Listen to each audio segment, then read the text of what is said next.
Ennaku z'omwezi 25 omwezi gwa January 2022 eggwanga lyagirwa ku muggalo. Wano ebintu ebisinga byaddamu okukakkalabya oba byaddamu okuggulwawo nga muno mwe mwali n'amabaala.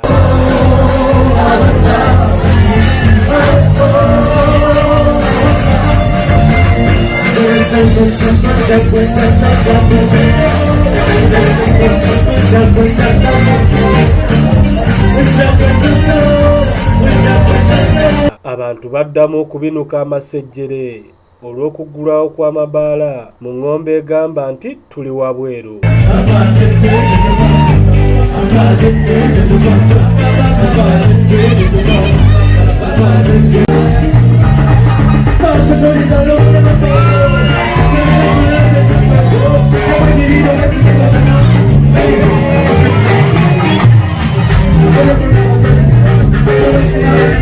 Mu kwogera kw'omukulembeze w'eggwanga yavaayo n'aggyawo omuggalo mu ggwanga lyonna ebintu byonna ne biddamu okukakkalabya emirimu gyabwe mu butongole.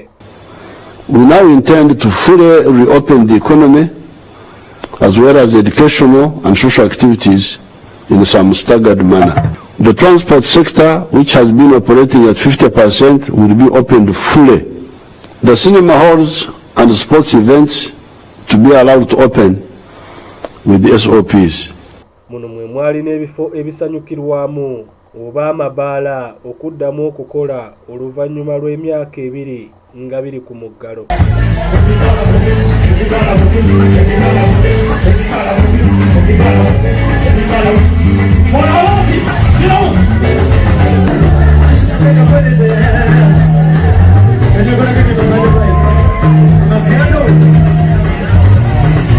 The performing arts, concerts, bars, and discos will be opened 2 weeks after the opening of the schools. Abamabara, our concerts, and our ENB, their activity will start 2 weeks after the opening of schools.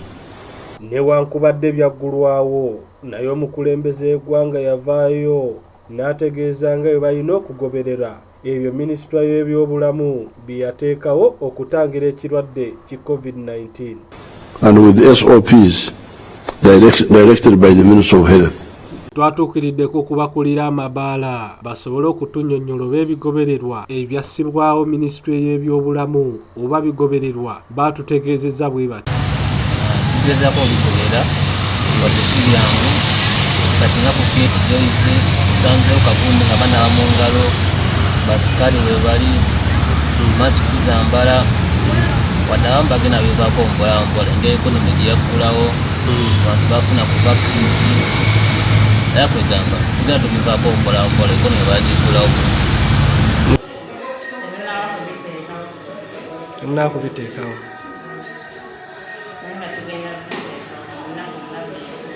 Newankubadde gaggulwawo naye ebbeeyi y'omwenge neyeeyongedde okwekanama nga buli abasinga bayongezza omwenge. N'abagakulira oba bamaneja b'ebifo bino bayogeddeyo bati ku bbeeyi y'omwenge. Era naffe bayongeza ku bbeeyi lwansonga omwenge okuva ebweru omusolo gwalinnye guli ku 10 ate gwe bakolera muno mu Uganda guli mu 95. Kwegamba omwenge okuva ebweru nga ziwayini ziwisiki ezo yalinyemko katini naye kwa Uganda nga nayo special gukyali wansi.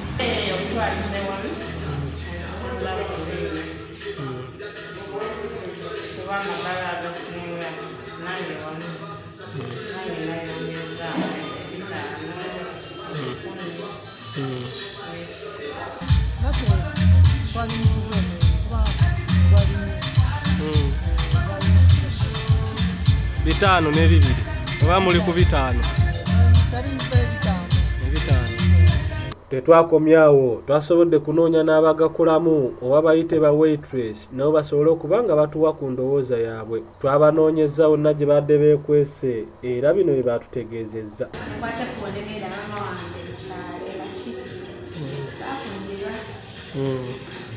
Nembera mama wange, nembera ebanga, paka present ya kula. President bwe yabagula wawulira otya nga babakkiriza okuddamu okukola? Nawulira essanyu ly'amaanyi neŋŋamba ntadde yakole era nenkubira mukama wange essimu naŋŋamba beti jangu okole nakole kukya asaddamu naye kale embeera sirungi nekiryawo. Embeera si nnungi. Eno embeera ey'omuwenge okulinnya nga gwe weeyita oba nga gwe akolamu kikukosa kitya? Ekinkoseza kati abantu abadde bamanyira eri price eri wansi. Right now we bajja ajja nga abadde wakumye ecupa 3 n'akendeeza nange ecupa 2 nange kiba kitukoseza abakolamu kubanga mamba ne mukola emitwalo 3 olunaku oba mugenda kukola 2 oba 15 kubanga abantu nabo baavu ennaku ziriiba.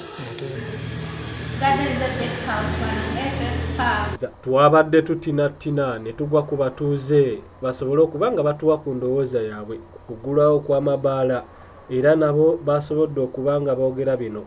Amanya gange ze Kabusomba Emmanuel mutuuze wa Kayiwa. Mukulu Kabusomba, okuvannyuma lw'emyaka 2 nga Mabaala tegakola gaddamu ne gaggulwawo ne gaddamu ne gakola nga gwe omutuuze wa Kayiwa okyogerako ki? Nga nze Kabusomba kyaddamu ne kituwa emirimu abalina Amabaala ne baddamu ne bakola babawunsa baweetresi abaana ne baddamu ne bafuna ku ssente. Ekyo kyo nkyebaza olwa gavumenti ku lwekyo naye ate kirina sayidi endala gye kyaleeta etaali nnungi.